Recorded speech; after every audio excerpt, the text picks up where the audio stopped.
In the headlines, court grants Ogun Assembly Speaker 300 million naira bail. Police rescue victim of human trafficking, arrest 2 facilitators in Sokoto. Police arrest fake UN doctor at Abuja hospital. And on the foreign scene, UN says scores of civilians killed in South Sudan political clashes. Hello and welcome to Trust News Update. I'm Dashan Husseina Usman.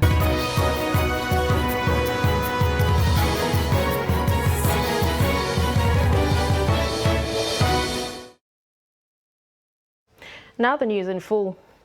A federal high court sitting in Lagos State has granted bail to the Speaker of the Ogun State House of Assembly, Olakunle Oluomo, in the sum of 300 million naira with 2 shorties in like sum.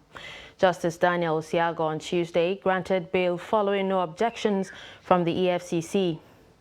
Counsel to the Speaker, Kehinde Ogunwumiju, SAN, on his part, asked the court to admit his client to bail on liberal terms. In granting bail to the Speaker, Justice Osiago held that one of his shorties must not be less than a level 16 officers in the civil service, while the other must possess landed property within the court's jurisdiction.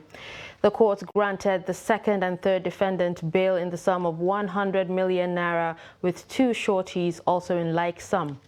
Until they fulfill bail conditions, the defendants will be remanded in the custody of the EFCC for a week, after which they will be transferred to the Abeokuta division of the court for further orders on their remand.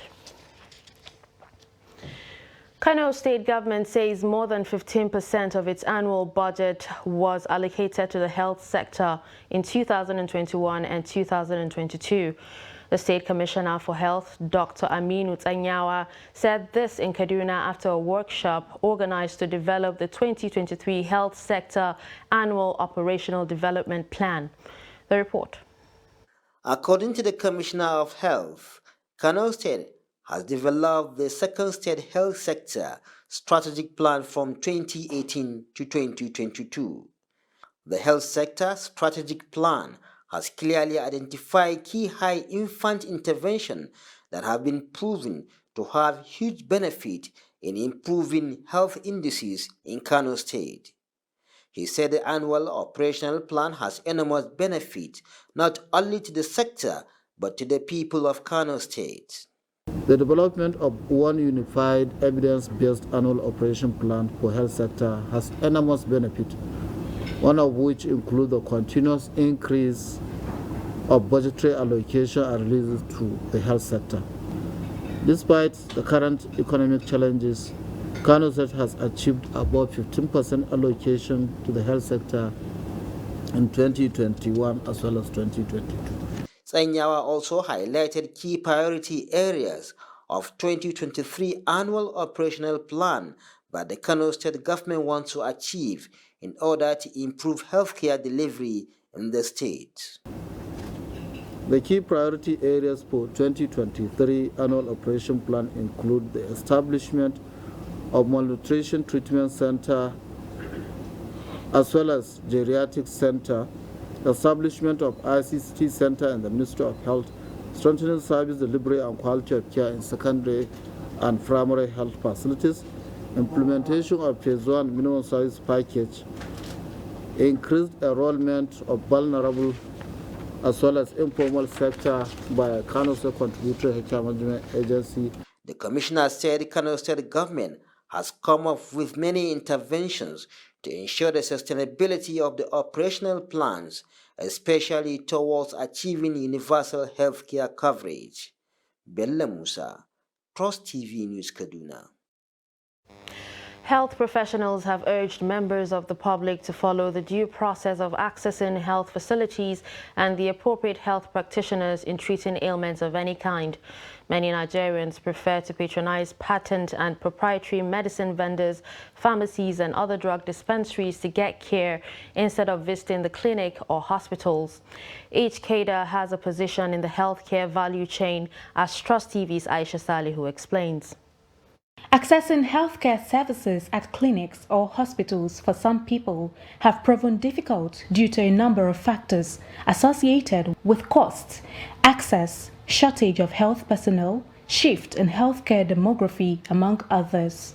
As a result, patent and proprietary medicine vendors have taken up roles further beyond their primary task of dispensary of essential medicines. In the rural area, whereby nobody's prescribing anything, you just go to the pharmacy, popularly known as chemist. They just give them anything. And when you even look at them, people in the rural area, rural area, you can see that they don't. Even the people that they call the pharmacists, they are just selling the drugs. They are not licensed. They are not qualified to even do that kind of a thing.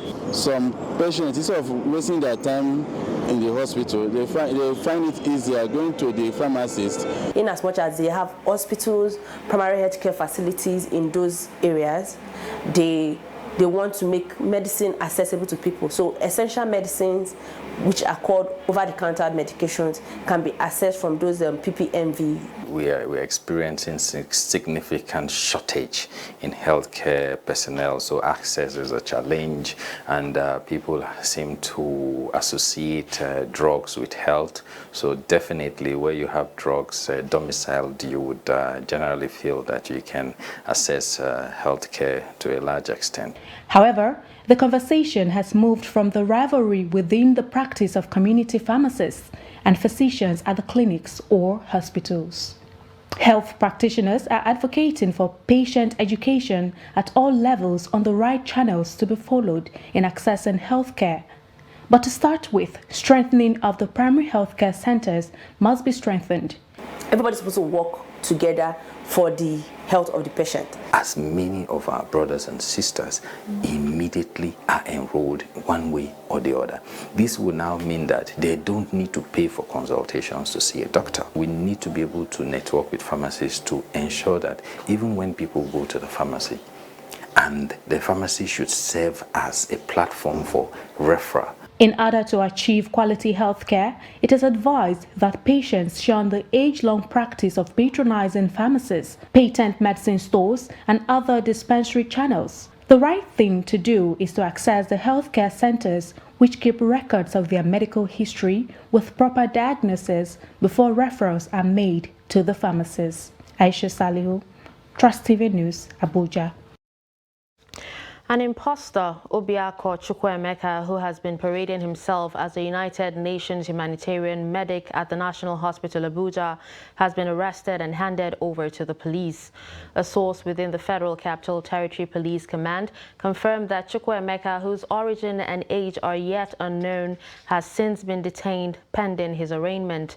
The FCT Police Commissioner, Sunday Babaji, has also said the G7 joint security operation that was being revived had received the support of sister security agencies as well as the commissioners of police in the member states, who had all agreed on the need to collectively flush out criminals. Hundreds of Boko Haram insurgents and their families have deserted their camps as flood wreaked havoc on their enclaves, forcing them to move to safe locations on the fringes of Sambisa Forest.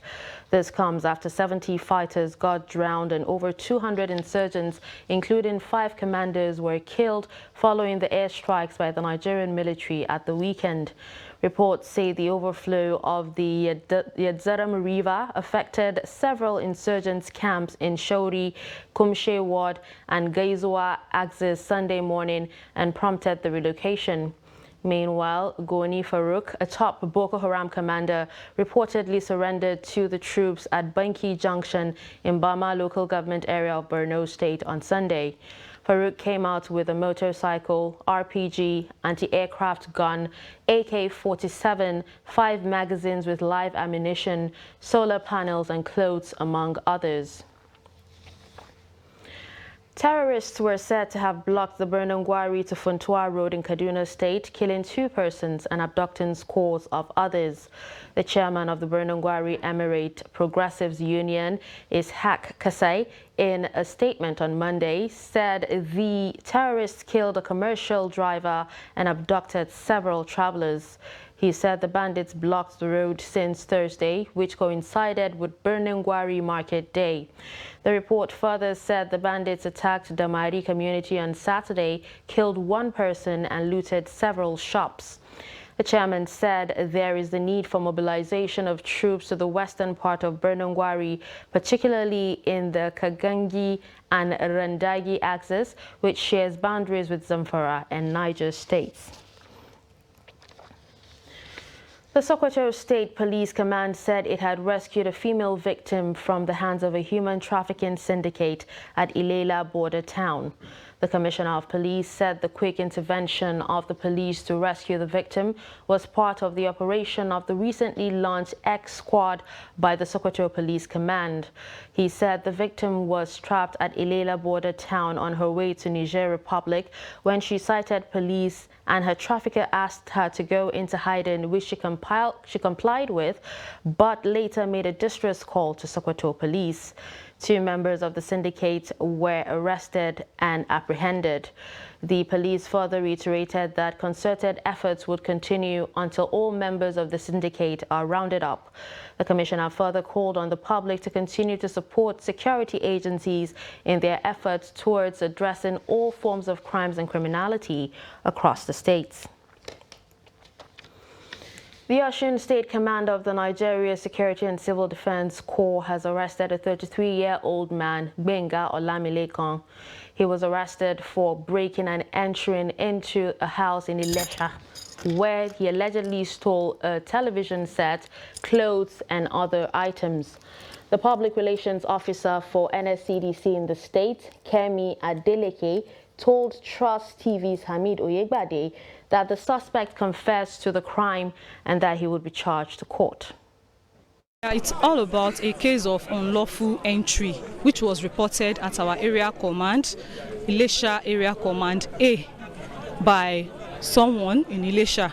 It was reported that someone unlawfully gained access into another person's house. Investigation revealed that this particular suspect has been working as a plumber, and he has been helping this said man to be repairing his plumbing pipes. But one day he unlawfully gained access to his house and carted away some items. Such items include 1 plasma television, some clothes, a laptop, 2 pair of shoes, and other domestic tools.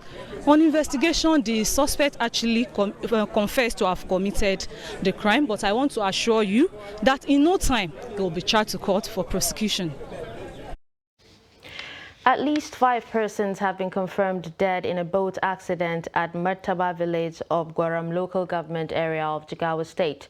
A statement by the police public relations officer in the state, DSP Lawan Shisu Adam, said 4 other persons were rescued. Adam said a locally made canoe conveying 9 passengers who were returning home capsized. The police spokesman added that the corpses had been released to relatives for burial. This is the second case of a boat mishap recorded in the state within 1 week, with another recorded last Tuesday at Miga local government area said to have claimed 2 lives. In another accident, 3 children drowned at a pond in Faskarau, Jai ward of Kaugama local government area of Jigawa State. A statement by an official of the NSCDC, CSC Adamu Shehu, said the accident occurred on Monday morning when the girls went to a nearby pond about 300 meters away from the village to wash their clothes. You're watching Trust News Update. Coming up after the break. Fish farmers in Kebbi decry low patronage. Do stay with us. To every politician, as the campaigns gain momentum and passions begin to rise, remember, the errors of your opponents do not make you a success. Do not run down your opponent and inflame passions to violence between and among your supporters. What counts is what you plan to do for the electorate and how you intend to relieve their sufferings and bring succor. Nigeria is in dire need of patriotic leaders at all levels. Leaders who will make national development their priority. Concentrate on telling the electorate what you intend to do when you get into office. Focus on making your vision clear to the electorate. Don't engage in verbal abuses, fake news, or speeches. Keep dealing with issues that will bring progress. You win the hearts and minds of the people by being above board, by being civil, patriotic, and showing empathy. Let's join hands to make the 2023 elections peaceful. A message from the National Orientation Agency.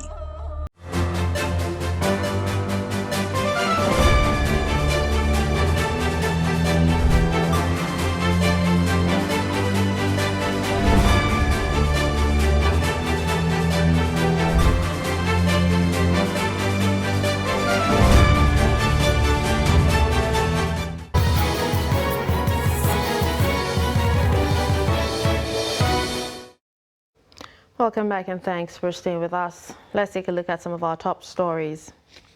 We told you that court grants Ogun Assembly Speaker 300 million naira bail. You also heard that police rescue victim of human trafficking, arrest 2 facilitators in Sokoto. Moving to other stories, the Zamfara State High Court has given 2 days to the State Commissioner for Agriculture and Natural Resources to produce 58 tractors or face a contempt of court charge against him.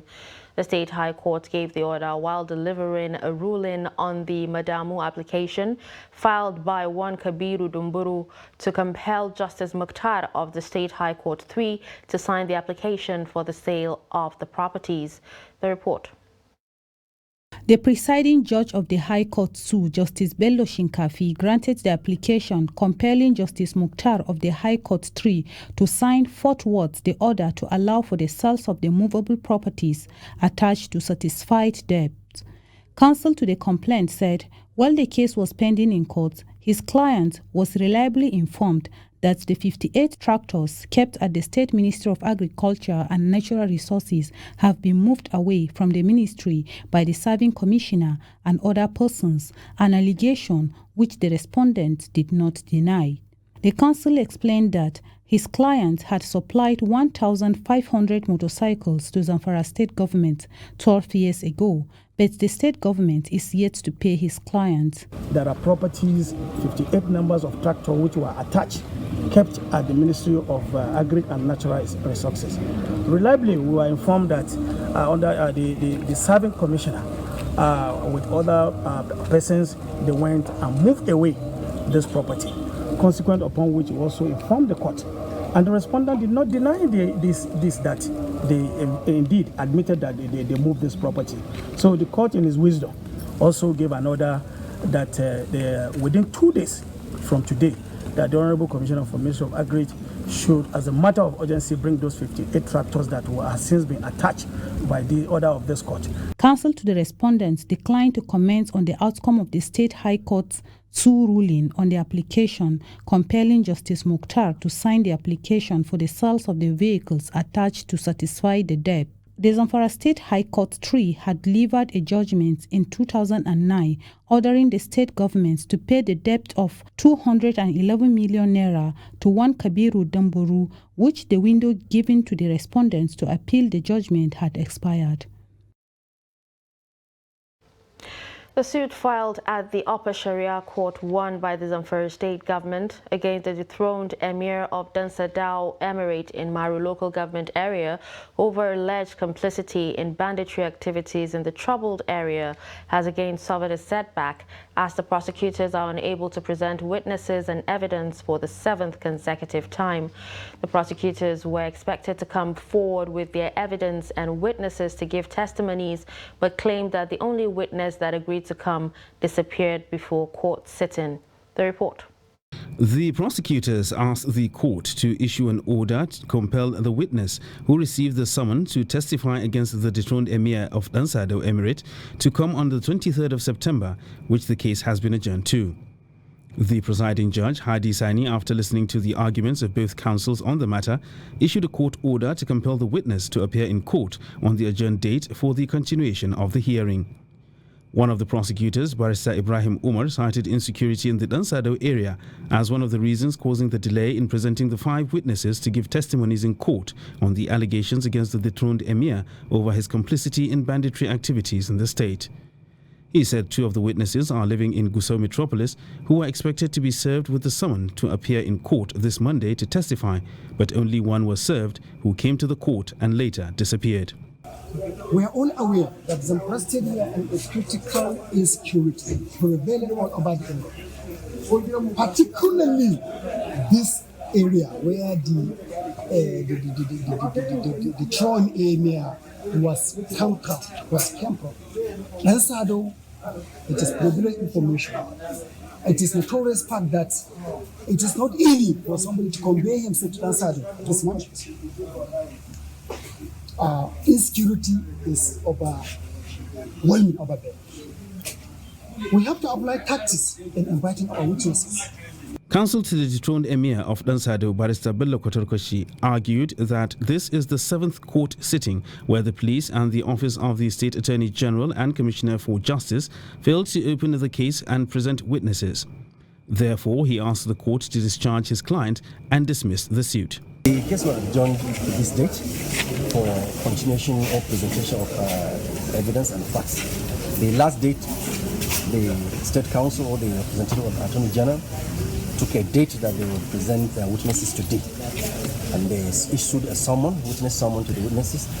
And so you can see what happened in the court. Still, as usual, the witnesses were nowhere to be found. It will be recalled that the Zamfara State government had last year suspended the Emir of Lansado, Hussein Umar, and that of Zurmi, now late Abubakar Atiku, over connivance with the terrorists troubling the state. The dethroned emirs were detained for about 11 months at the government house, Gusau. It thereafter, in April 2022, instituted a suit against the 2 emirs in court to Fish sellers in Yauri, Kebbi State say patronage in the business is declining, making life difficult for them. Hamza Galadima reports that owing to fish activities, fish is cheap in the town, attracting buyers from far and near. Yauri is an ancient fortress that lies at the bank of the River Niger and has an interesting history and cultural background, which includes trades, commerce, and marine resources. The town, according to historians, was a main trade route from the colonial time, and the people of the area are mainly farmers and fishermen. Over the years, Yauri has been a major fish market that supplies marine resources to all parts of Nigeria and even some parts of Africa. According to Alhaji Hassan, the chairman of the Yauri Fish Market Traders Association Yauri still plays a vital role in supplying fish resources where traders from Benin, Mali, and Togo, as well as Ghana, visit to buy fish and other marine-related resources. Ƙasar Yauri ga kihi sai mu ce da Najeriya gaba ɗaya ana wanda kihin Yauri. Duka Najeriya ba inda ba an wanda kihin Yauri. Yanzu ran kasuwar mu da zaka zo, zaka ga yan Kebbi, zaka ga wanda ka zo a Abuja, akwai yan Lagos, akwai yan Anacha. Gaba ɗaya kowa ne haka koyi samu kihin Yauri ta da shi. Sannan nan in kai arewaci daga nan in ka duba Sokoto duk ƙasar gare ka babu inda ba an wanda kihin Yauri. But lately, according to Malam Hassan, because of the reduction in the resources and global warming, marine resources has been on the decline, and only a few of the traders visit the town to trade in fish and other marine resources. A visit to the fish market in Yauri by Trust TV News revealed that the market has been grossly neglected, which also contributed to the decline of the fish trading activities. Malam Hassan said, although the Kebbi State government provided a modern cold room for the storage of fish, activities at the market has been on the low level, with mainly local traders coming to trade, while traders from other African countries have diverted their trades to other places like Mali and Ghana. Presently, the market is a shadow of itself, with only a handful of traders curing their catches in preparations for the next market day. Hamza Galadima Zuru, Trust TV News from Birnin Kebbi. Fuel scarcity looms again as the Independent Petroleum Marketers Association of Nigeria in 9 northern states has embarked on 3 days of withdrawal of services as a warning strike over non-payment of their bridging claims. Members of the union commenced a strike on Monday in protest against the continued indebtedness of the federal government to oil marketers with respect to the payment of fuel transportation costs, otherwise called bridging claims. The Ipman Suleja Depot branch chairman, Yahya Al-Hassan, said marketers had stopped the supply of products from the depot as the union had prevented trucks from moving PMS to the northern states. He said marketers are withdrawing their services until the federal government settled the outstanding bridging claims of 50.5 billion naira. At least 1,500 athletes and officials are expected to participate in the 12th Nigerian Navy Games scheduled to take place between 8 and 13 September 2022 in Lagos. Addressing journalists, the Chief of Administration, Navy Headquarters, Rear Admiral Jason Gbassa, said sports and physical training have always been a bedrock of the Nigerian Navy's daily mental and physical routine. Rear Admiral Gbassa, who represented the Chief of Naval Staff, Vice Admiral Awal Zubairu Gambo, said a new Nigerian Navy sports complex will be commissioned during the competition in Navy Town, Ojo. Rear Admiral Gbassa said the biennial event is not the only avenue the Navy employs in keeping its athletes and personnel in good physical and mental condition. Sports and physical training have always been a bedrock of the Nigerian Navy's daily routine, daily mental and physical routine for service of personnel ashore and at sea. It is for this reason and the benefits derivable from participation in sports that the Nigerian Navy pays particular attention to daily routine and programmed periodic sports engagements like the Nigerian Navy Games. The organization of sports meets such as the Nigerian Navy Games also avails the opportunity to identify and develop talents that will proudly represent our dear nation in international competitions in the future. And finally, on the foreign scene, a UN report on Tuesday said scores of civilians were killed in political clashes in South Sudan between February and May this year, with women and children subjected to brutal assaults, including gang rape. The UN mission in South Sudan and the Office of the UN High Commissioner for Human Rights said many of the abductees were subjected to sexual violence, including girls as young as 8 years old and a 9-year-old girl who was gang raped to death. And with this, we've come to the end of Trust News Update. Remember to follow us across all our social media platforms. I'm Darshan Hussaina Usman. Thanks for watching.